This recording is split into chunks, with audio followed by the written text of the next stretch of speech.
قوم لوط جنہوں نے دنیا میں سب سے پہلے ہم جنس پرستی کی ابتدا کی، قوم لوط کی طرف شیطان نے کس عورت کو بھیجا تھا؟ اس عورت نے ایسا کیا کیا جس سے قوم لوط کی عورتیں بھی ایک نئے گناہ میں مبتلا ہو گئیں؟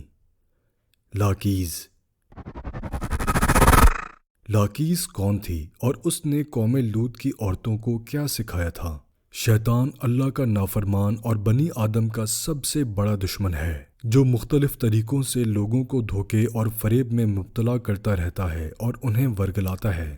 قرآن و حدیث کے مطالعے سے پتہ چلتا ہے کہ شیطان صرف ایک مخلوق نہیں بلکہ ابلیس کی ایک پوری نسل ہے اور اس کی بے شمار اولادیں ہیں۔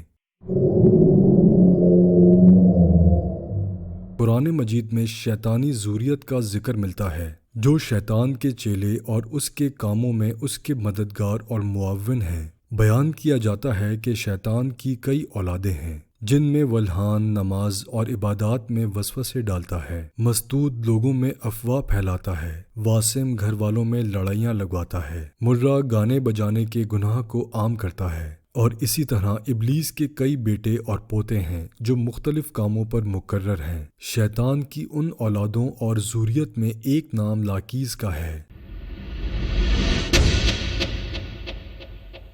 لاکیز دراصل شیطان کی بیٹی ہے جسے ابلیس نے ایک خاص ڈیوٹی پر مقرر کرتے ہوئے قوم لوط کی طرف بھیجا تھا۔ قوم لوط دراصل تاریخ کی ایک طاقتور اور مالدار قوم تھی جو اردن کے علاقے میں آباد تھی۔ یہاں سرسبز و شاداب وادیاں تھیں جن میں سدوم اور عمورہ کے نام سے دو علاقے آباد تھے۔ ابلیس نے اہل سدوم کو اس طرح گمراہ کیا کہ شیطان ایک دن انسان کی صورت میں سدوم کے لوگوں کے پاس آیا اور اس نے ان لوگوں کو آپس میں ہی مردوں میں شہوت کرنا سکھایا۔ ان لوگوں کو یہ برا عمل بہت پسند آیا، لہٰذا یہ لوگ آہستہ آہستہ اس عمل کے عادی بن گئے اور وہ روزانہ بدفعلی کرنے لگے، یہاں تک کہ اگر کوئی مسافر سدوم کے علاقے سے گزرتا تو یہ لوگ ان مسافر مردوں کو بھی پکڑ لیتے اور انہیں اپنا شکار بنا لیتے۔ وقت گزرنے کے ساتھ یہ لوگ اس گمراہی کے گڑھے میں گرتے چلے گئے اور یہ لوگ عورتوں کے بجائے مردوں اور لڑکوں سے زنا کرنے لگے اور عورتوں کی طرف انہیں کوئی دلچسپی نہ رہی اور کھلے عام اس عمل کو شہر کے چوک چوراہوں پر کیا جاتا تھا۔ ان کی ہر محفل میں مردوں کا رقص اور ان کے ساتھ عیاشی و زنا کرنا ان کا دستور بن چکا تھا۔ اللہ نے ان کی طرف اپنے بندے اور نبی حضرت لوط علیہ السلام کو بھیجا، جنہوں نے اہل سدوم کو اس گندے عمل سے توبہ کرنے کو کہا اور فرمایا، کیا تم لوگ وہ بے حیائی کرتے ہو جو تم سے پہلے اس زمین پر کسی نے نہیں کی ہے؟ تم مردوں کے پاس جا کر اپنی خواہش پوری کرتے ہو اور اپنی عورتوں کو چھوڑ دیتے ہو، تم لوگ حد سے گزر چکے ہو۔ لیکن قوم لوط پر ان واض و نصیحت کا کوئی اثر نہ ہوا، بلکہ وہ الٹا لوط علیہ السلام کے خلاف ہو گئے اور انہیں مجبور کرنے لگے کہ تم اتنے ہی نیک اور پاک ہو تو اس بستی سے نکل جاؤ۔ اہل سدوم کا مردوں سے زنا کرنا اور بدفعلی صرف ایک گناہ ہی نہیں تھا، بلکہ اس عمل سے وہ خدا کے بنائے ہوئے خاندانی نظام کو تباہ و برباد کر رہے تھے اور ایسے سنگین جرم کی ابتدا کر چکے تھے جس سے افزائش نسل کا پورا قدرتی نظام برباد ہو رہا تھا۔ بہرحال جب قوم لوط کے مردوں نے اپنی عورتوں سے قربت کرنا اور ان سے اپنی خواہش پوری کرنا چھوڑ دیا تو ابلیس کے لیے یہ ایک سنہرا موقع تھا کہ وہ اس قوم میں ایک اور نئے گناہ کی ابتدا کرے۔ لہٰذا ابلیس نے اپنی بیٹی جس کا نام لاکیز تھا اسے اہل سدوم کی طرف بھیجا۔ لاکیز جنات اور شیاطین میں سب سے زیادہ حسین و جمیل اور خوبصورت تھی۔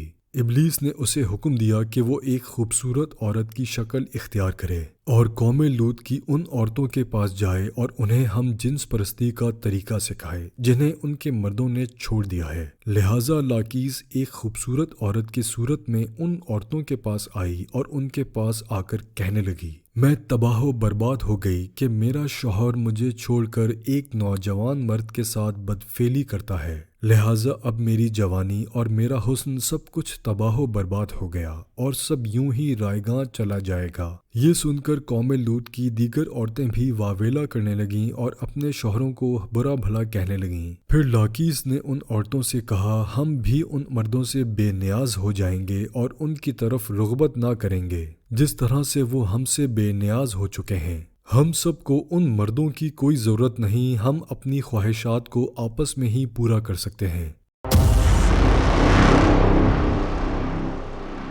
اس پر ان عورتوں نے لاقیس سے پوچھا کہ وہ کیسے؟ لہٰذا لاقیس قوم لوط کی ایک رئیس اور خوبصورت عورت کے پاس آئی اور اس کے ساتھ بدفعلی کی اور ان عورتوں کو عورتوں سے ہم جنس پرستی کا شیطانی طریقہ سکھایا۔ اس رئیس عورت کو یہ عمل بہت پسند آیا، لہٰذا وہ عورت سدوم اور عمورہ کی دوسری عورتوں کے پاس گئی اور ان سب کو بھی اس طرح کرنے کو کہا، اور عورتوں کے درمیان ہم جنس پرستی کے اس طریقے کا آغاز ہوا۔ جب ان مردوں نے دیکھا کہ عورتیں عورتوں کے ساتھ ہی اپنی شہوت کو پورا کر رہی ہیں تو ان مردوں نے اپنی عورتوں کو اس بدفعلی سے منع نہیں کیا، وہ خود بھی ہم جنس پرستی کے گناہ میں ملوث رہے اور اپنی عورتوں کو بھی اس گناہ میں شریک کرتے رہے۔ آخر کار جب قوم لوط کی سرکشی اور گناہ حد سے تجاویز کر گئی تو اللہ نے ان پر پتھروں اور آگ کے انگاروں کا عذاب بھیجا جس سے ان کے جسموں کے پرخچے اڑ گئے۔ سدوم اور عمورہ کی 5 بستیاں بالکل تباہ و برباد ہو گئیں۔ سدوم اور عمورہ اور ان علاقوں میں ہونے والے اس ہم جنس پرستی کے گناہ کا ذکر نہ صرف اسلام بلکہ توریت اور انجیل میں بھی ملتا ہے، جس میں ان علاقوں یعنی سڈوم اینڈ گمورہ کو سن سٹی کہا گیا ہے۔ اس کے علاوہ آکادی صحیفوں اور قدیم یونانی کی تاریخی ریکارڈز میں بھی سدوم کے گناہگار شہر کا ذکر ملتا ہے، جس کے مطابق سدوم اور عمورہ تاریخ انسانیت کے وہ پہلے علاقے تھے جہاں سے ہم جنس پرستی یعنی ہومو سیکشوالٹی کا آغاز ہوا تھا، اور ابلیس کی بیٹی لاقیس نے بعد میں اس گھنونے گناہ میں مزید اضافہ کرتے ہوئے وہاں کی عورتوں کو بھی ہم جنس پرست بنا دیا، جس میں جدید دور میں لیزبین کمیونٹی کا نام دیا جاتا ہے۔ سدوم اور عمورہ کے بعد ہم جنس پرستی کی یہ بیماری قدیم مصر، یونان، چین، افریقہ اور یورپ میں بھی پھیلتی چلی گئی۔ دور جدید میں یورپ اور امریکہ نے ہم جنس پرستی کی سب سے زیادہ حمایت کی، جو ترقی یافتہ معاشرے میں بھی بحث کا موضوع بنا اور اس گھنونے جرم کو حقوق انسانی میں شمار کرنے کے مطالعے کیے گئے۔ دراصل اللہ نے ہر جاندار کے نر و مادہ جوڑے پیدا فرمائے ہیں۔ یہ نر و مادہ جوڑے نسل کی بقا کے لیے ہیں۔ ان کا آپس میں جنسی ملاپ قدرت کے قانون کے عین مطابق ہے۔ انسانی قانون کسی حال میں بھی قانون الہی کا بدل نہیں ہو سکتا، اور قوانین الہی کے فائدے اور برکات کو کسی انسانی قانون کے ذریعے حاصل بھی نہیں کیا جا سکتا۔